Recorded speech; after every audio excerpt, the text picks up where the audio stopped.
Imaginez le scénario.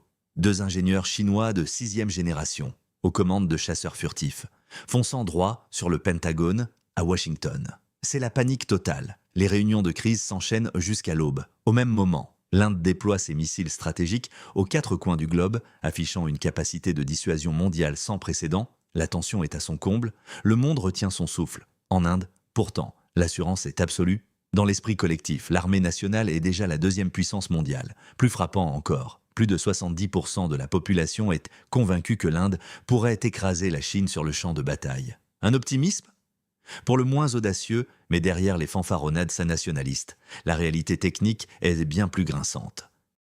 Entre les porte-avions immobilisés par des pannes mystérieuses, les fuites de carburant chroniques et l'artillerie autoportée qui explose littéralement lors des essais de tir, le tableau perd de son éclat depuis des décennies.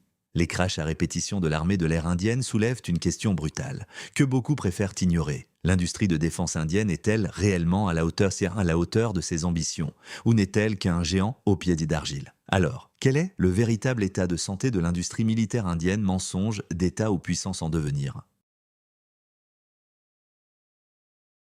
L'Inde, un géant d'Asie du Sud, 2 980 000 km², plus d'1,4 milliard d'habitants, une échelle démographique et territoriale qui impose, en théorie, une puissance proportionnelle. En novembre dernier, un nouveau test de missile a eu lieu. Les images ont circulé. Mais les experts ont tiqué sur des détails de conception. New Delhi a invoqué une optimisation de l'aérodynamisme. Les observateurs internationaux, eux, restent de sceptiques. Ce n'est pas une première.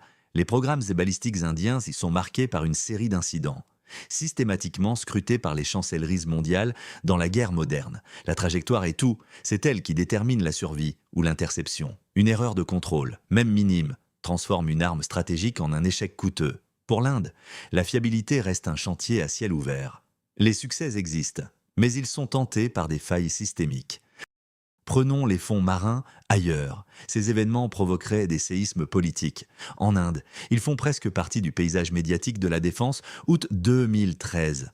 Un sous-marin explose, non pas en haute mer, mais à quai. Dans le port de Bombay, 18 marins ont péri. Le bâtiment est totalement détruit.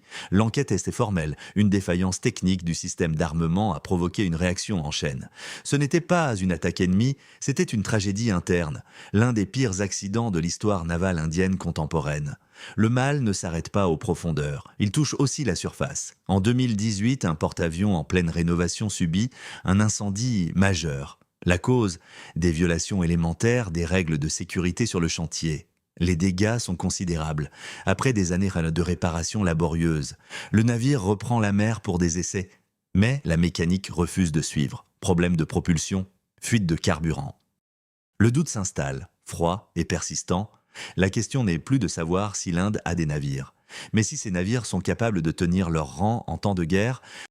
Dans les cieux, le constat est tout aussi amer. L'armée de l'air indienne a marqué l'histoire, non seulement par ses prouesses, mais aussi par un taux d'accidents alarmant.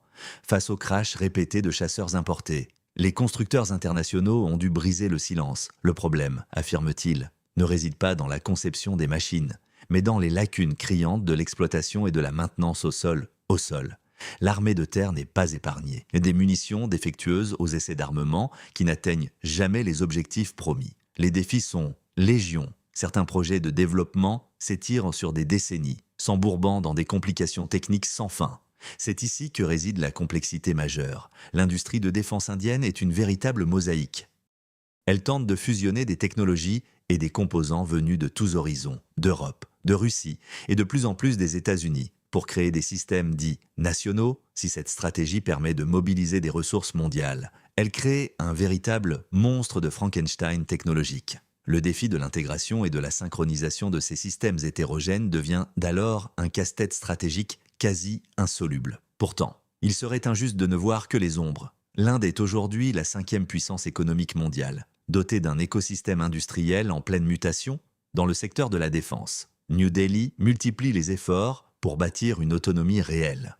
L'objectif est clair, briser les chaînes de la dépendance étrangère et élever, coûte que coûte, la qualité de son arsenal pour les décennies à venir, malgré une base industrielle indéniable. Pourquoi l'industrie de défense indienne est-elle si souvent jugée en deçà de son véritable potentiel?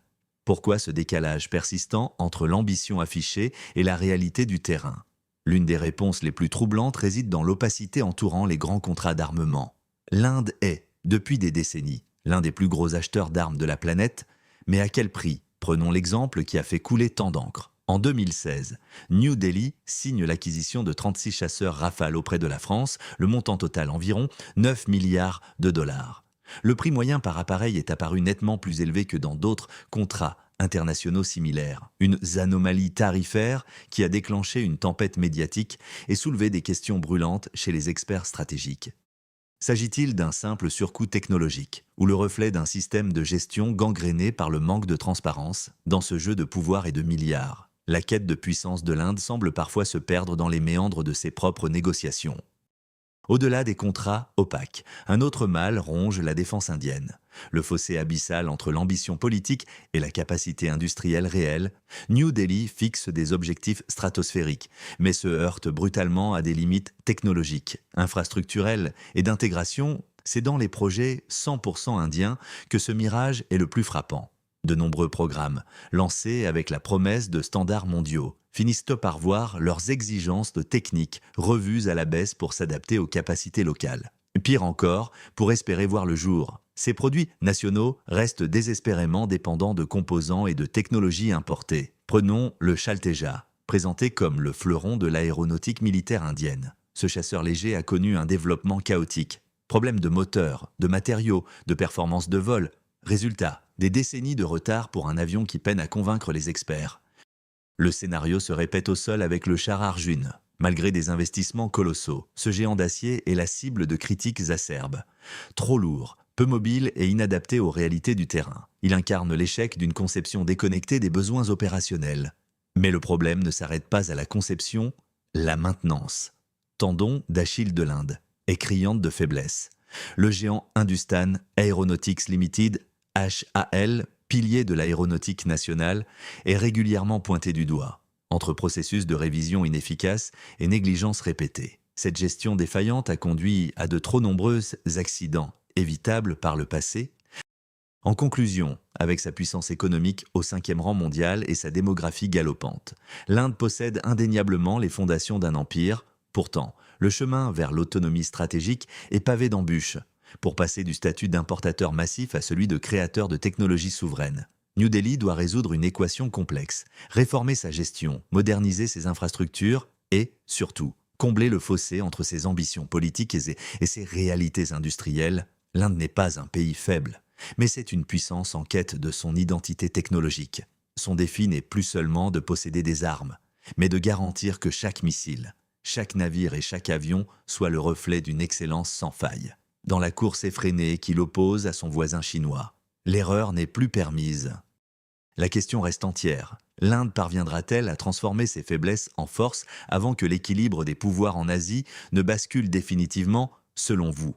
L'Inde doit-elle continuer à investir des milliards dans des projets nationaux souvent défaillants, ou devrait-elle accepter une dépendance technologique étrangère pour garantir sa sécurité immédiate face à la Chine? C'est la fin de notre analyse. Si vous avez apprécié ce décryptage sans concession sur les coulisses de la puissance indienne, n'oubliez pas de laisser un like Vachiasei Kienkwa Ban Bendua. Abonnez-vous à Le Monde, décrypté je Bolo Nungban, Tinjiaching, Trishuyen Sao Vasak Saonat.